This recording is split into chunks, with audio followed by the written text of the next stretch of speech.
이번에 소개해드릴 책은 제가 좋아하는 여성 작가 두 분의 책인데요. 정혜윤 작가님의 삶의 발명, 정희진 작가님의 글쓰기 시리즈 두 번째 책인 나를 위해 쓴다입니다.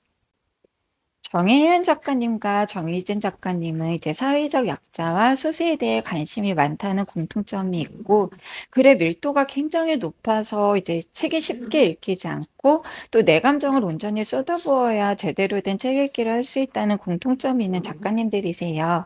삶의 발명은 정혜윤 작가님의 이제 슬픈 세상의 깊은 말 출간 이후 2년 만에 나온 신작인데요. 삶의 발명 집필 중에 큰 교통사고를 당하셔서 재활치료 기간이 오래 걸렸다고 합니다.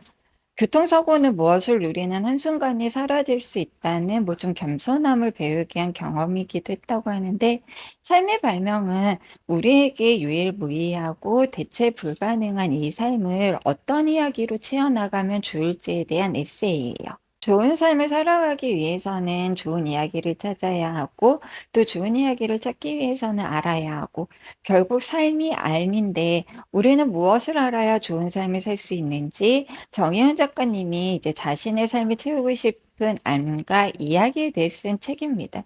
삶의 의미는 삶을 가치 있게 사는 데 있고, 이제 자아 실현을 하면서 가치 있게 삶을 살아내는 게 정혜은 작가님에게는 삶의 발명이라고 해요. 이 책에는 2차 대전이 끝나고 일본 전범으로 제목돼 처벌받았던 조선인 전범에 대한 이야기, 뭐 시랜드 참사나 대구 지하철 참사 같은 재난에 대한 이야기 등도 나오는데, 정혜원 작가님은 외면하고 싶은 거대한 불행 속에서 좀 인간이 가져야 하는 최소한의 연민, 공감을 발견해내서 그 속에서 의미와 희망을 찾아낸다는 장점이 있으세요. 좀 삶과 글이 일치하는 선한 영향력을 지닌 작가님이시고, 페이지 수는 많지 않지만 이제 문장 하나하나 다 좋았던 그런 좋은 책이었어요. 정희진 작가님의 글쓰기 시리즈는 지난달부터 읽고 있는데, 이번 달은 시리즈 두 번째 책인 나를 알기 위해서 쓴다를 읽었습니다. 내가 먹는 것이 나고 내가 행하는 것이 나인 것처럼 글은 곧 글쓴이라고 하는데요.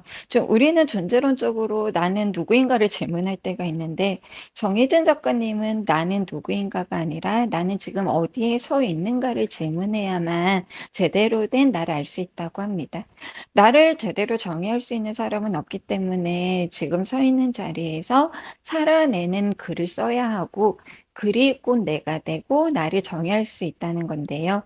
지난달에 소개해드린 나쁜 사람에게 지지 않기 위해 쓴다에서도 좀 많이 느꼈지만, 나를 알기 위해서 쓴다 역시 뭐 장애와 젠더, 늙어감, 성폭력, 용서, 가정폭력 등에 대한 다양한 책을 소개하면서 좀 일관되고 단호하고 묵직한 정희진 작가님 자체인 글쓰기를 보여주고 계세요. 자기인식의 필요성이나 뭐 저항하고 행동해야 한다는 실천주의적인 글도 굉장히 좋고, 또 글을 쉽게 쓰려고 하지 않아서 좋아요.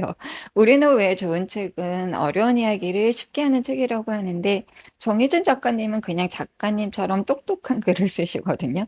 한 문장을 이해하기 위해 여러 번 다시 읽기도 했지만, 좀 이 문장을 쓰기까지 정희진 작가님이 살아왔을 삶의 무게 같은 게 느껴져서 좀 경건한 마음으로 읽게 된 책이기도 하고요.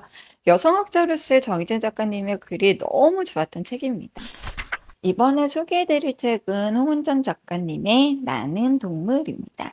홍은정 작가님은 이제 믿고 있는 작가님이신데, 23세 우연히 노들 장애인 야학을 만나 이제 장애인 운동을 하다가 지금은 동물권, 인권, 기록 노동자로 활동하고 계세요. 홍은정 작가님 하면 이제 그냥 사람 많이 읽어보셨을 텐데, 좀 사려 깊고 따뜻한 문체로 많은 사랑을 받았던 산문집이었어요. 그냥 사람이 장애인 인권 활동가로서의 이제 홍은정 작가님의 삶이 드러나는 글이었다면, 나는 동물은 반려고양이 카라와 함께 살기 시작하면서 동물권에 대한 인식을 넓혀 나갔던 경험과 함께 장애인 운동 활동가들을 인터뷰했던 경험, 탈시설 사립 운동에 대한 이야기 등이 굉장히 잔잔하면서 담담하게 씌어진 산문집인데요. 읽기 위해서 진짜 용기가 필요한 책이었습니다. 동물권에 대한 책은 좀 유난히 마음이 아파서 잘 못 읽게 되는데, 나는 동물에는 동물권에 대한 이야기를 위한 사례들이 굉장히 많이 등장을 해요. 또 어떤 부분은 너무 힘들어서 이제 눈으로 대충 읽고 넘어가기도 했거든요.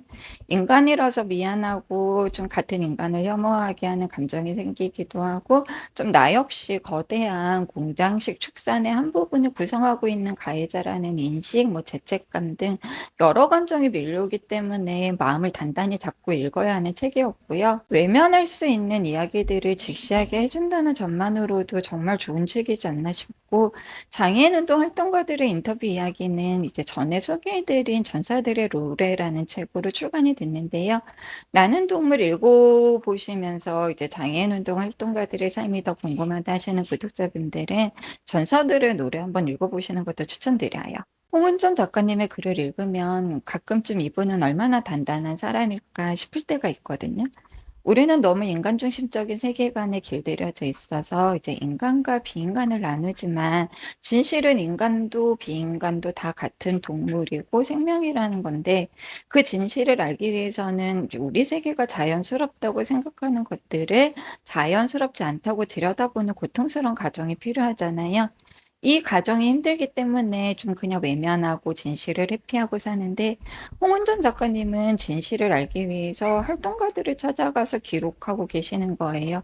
많은 동물권 활동가분들도 존경스럽고 이제 홍은전 작가님의 단단한 마음도 너무 존경스러웠던 책이었습니다.